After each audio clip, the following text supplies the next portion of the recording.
All right. What is going on, everybody? What is happening? My name is Pete, but you probably already knew that. But in case you didn't, you guys are watching the one and only Paid to Drive and Pay to Drive vlogs coming at you. That's right, day number 1098, which is pretty wild. And today's secret comment code for all of you to comment in the chat or in the comments is 150 drops. 150 DROPS, because I'm looking at a bag of cough drops. So I'm just curious how many people actually might do that.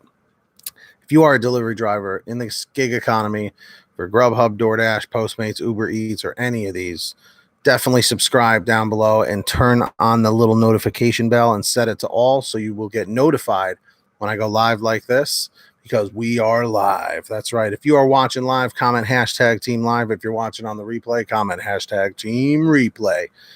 All right. And I got to give a huge shout out to Hammer Down Kev. The link for this article will be down below. If it's not, leave me a comment and I will put it. DoorDash says its own pay model is a risk to its business in public filing. Pretty crazy. And guys, let's go for 100 thumbs up. Friendly like reminder, comment 111 if you smash the like, 222 if you don't see the like on your phone or tablet. You got to hit the X in the top right corner of the chat, hit the like button on the left, and then hit live chat. Like other gig work giants, DoorDash has admitted in its IPO documents that its own business model and the way it treats and pays workers are major risks to its business. In the section 1 S1 filing with Securities and Exchange Commission, there's little to no evidence DoorDash can achieve, let alone sustain profitability. In fact, that it may never be profitable is another risk, and lots of evidence that its business model is largely based on taking advantage of both restaurants and drivers. Included in risks are the two following statements, which are wonders to behold. Our success or perceived success and increased visibility may also drive some businesses that perceive our business model negatively to raise their concerns to local policymakers and regulators. These businesses and their trade association groups or other organizations may take actions and employ significant resources to shape the legal and regulatory regimes in jurisdictions where we may have or seek to have a market presence, in an effort to change such legal and regulatory regimes in ways intended to adversely affect or impede our business and the ability of merchants, consumers, and dashers to use our platform. What this means is that restaurants might want DoorDash to take less of a cut from their commission, which is understandable. Even with cuts to DoorDash's commission rates during the pandemic, many restaurants are still struggling to scrape by. And then there's this, which explicitly says the company's own pay model for drivers is a risk to its further existence. Our ability to provide a cost-effective local logistics platform is also dependent on Dasher Pay, which is a significant cost and subject to a number of risks. In September 2019, we made changes to our former pay model, and our current pay model includes a base pay amount for each order, which depends on the estimated time, distance, and desirability of the order. Promotions for orders that meet certain conditions, including bonuses for dashers who meet specific goals, and tips from consumers, which dashers receive 100% of on top of base pay and promotions.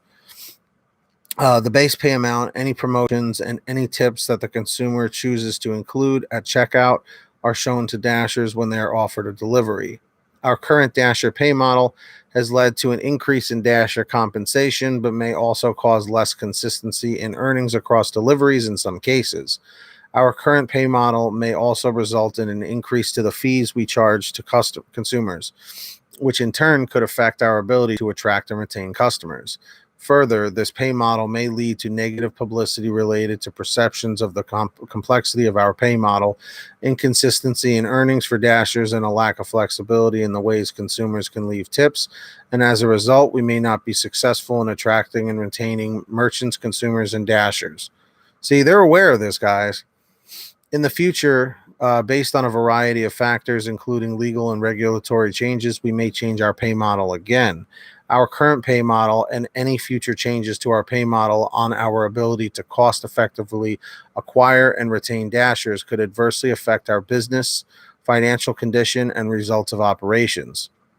That's a mouthful, but says that DoorDash's pay model for delivery drivers is algorithmic, which leads to an inconsistency in earnings, which is likely to piss off both its workforce and its customers to the point where it may be challenged both in court and by regulators and reported on the media. In the media, this problem is even worse. Consider the labor patterns of gig companies. Labor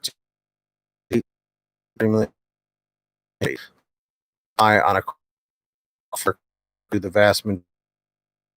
As a result, the workers hurt the most by this inconsistency in earnings are the most precarious and vulnerable workers who rely on DoorDash to make ends meet. Statements like this have become common in gig economy S1s. Companies like Uber, Lyft, and DoorDash admit they are already historically unprofitable, that they very well may be more unprofitable in the future if they're forced to treat their workforce like humans.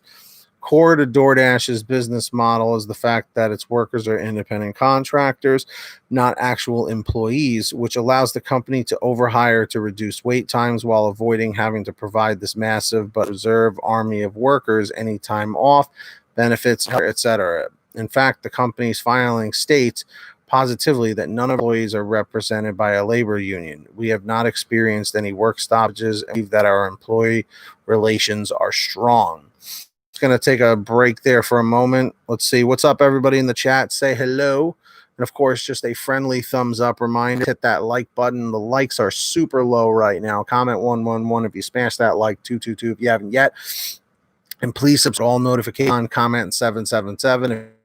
Subscribe with the notifications on. Comment 88 if you haven't yet, and let's finish this up. And yet, here's how CEO Tony Zhu described the company's mission in the filing. DoorDash exists today to empower those like who came here with a dream to make it on their own. Fighting for the underdog is part of who I am, what we stand for as a company. And yet, the business model has not worked. DoorDash admits that along a history of net losses, it anticipates increasing expenses in the future, and we may not be able to maintain or increase profit in the future. It's notable that DoorDash reports its profit using an adjusted EBITDA measure that's also used by Uber. This typically allows companies to exclude costs not core to their business, but Uber and DoorDash both use it to obscure operating expenses. Chief among DoorDash's excluded expenses are those related to legal costs related to classification, previous tip stealing, pay model, 2019 data breach, reserves for incidental and expenses from its contribution to the Prop 22 campaign, which allowed it and other gig comps to continue misclassifying workers in California. DoorDash justified its exclusion of Prop 22 expenses over $48 million by saying such legal costs are unpredictable and will be unnecessary in the future. This is doubtful, as many of the largest or fastest growing delivery markets are in states also considering working reclassification or already have ABC tests. Companies have indicated to replicate the Yes on Prop 22 campaign in the future. Now we're heading across the country, ready to new bench structures that will proportional said after Prop 22 passed in California. DoorDash also emphasizes that it expects revenue growth to fluctuate over the short term and decline in the long term as the size of our business grows and we achieve higher market adoption rates. There's also the admission that intense competition could adversely affect their business, largely because of shifting user preferences, fragmentation, and frequent introductions of new services and offerings. DoorDash argues that its path to profitability relies on a critical mass of consumers and merchants. More engagement means more order volume, revenue, and earnings for drivers. But if that were true, we would already be seeing evidence of it in markets where DoorDash dominates. No such data is offered in this S1. We are left with some evidence that after adjustments, DoorDash could one day be profitable, but it's unclear what changes to its core operations or unit economics over the past year would have yielded this, let alone if these changes will be long lasting or sustainable. So guys, I'm gonna wrap this up like right here because the article does go on for a little bit longer. And I don't want to drag this video out too much longer. What's up, everybody in the chat? Seawolf, Mama 25, what's going on? Faye Duro, what's up, everybody in the chat? Say hello if you can hear me and see me. Hit that like button down below. Comment 111 if you hit the like, 222 if you haven't yet. We're going for 150 thumbs up. And subscribe with all notifications on, please. Comment 777 if you've done that, 888 if you haven't yet.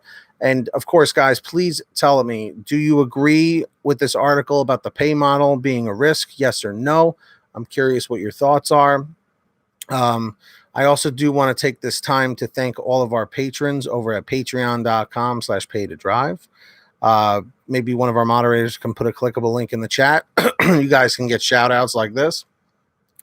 Diesel City Queen, Kimberly Thomas, Tulsa Todd, Heidi Barnes, Kurt Paul, Brian Pomeroy, William Boudreau, Sarah Nash, Sarah Keston, Alan G. Van Horn, Scott Freisner, Drew Honor, Katie Coppin, Rideshare Lisa, Stephen Neely, Destiny Rudolph, Dave Chin, Frank Haviland, Jason Casta, Sherry Cassidy, Anthony Bliss, Nick G., Ginny Thomas, Matt Epperson, and Terrence Pacheco.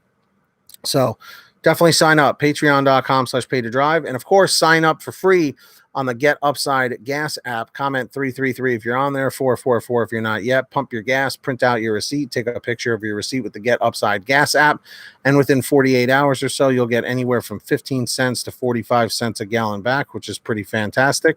And if a friend or family member signs up using your code, you'll get paid every time they pump gas. It's called Get Upside. Link is in the description down below. Make sure to download it, smash the like, and of course, check out pay-to-drive-store.com.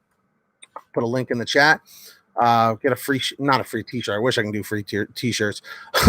Get a t-shirt, Pay-to-Drive shirt, hoodie on sale now, pay-to-drive-store.com. Anyway, that's it for me. If you made it to the end, comment end 502, end 502. I'll give you a second to do that. In fact, I'll give you lots of seconds to do it. Get that money, get that honey, keep hustling and keep bustling, and we'll see you guys next time right here on Pay to Drive and Pay to Drive Vlogs. Take care, everybody. Be well. Peace out. Take care. All right. Let's do it.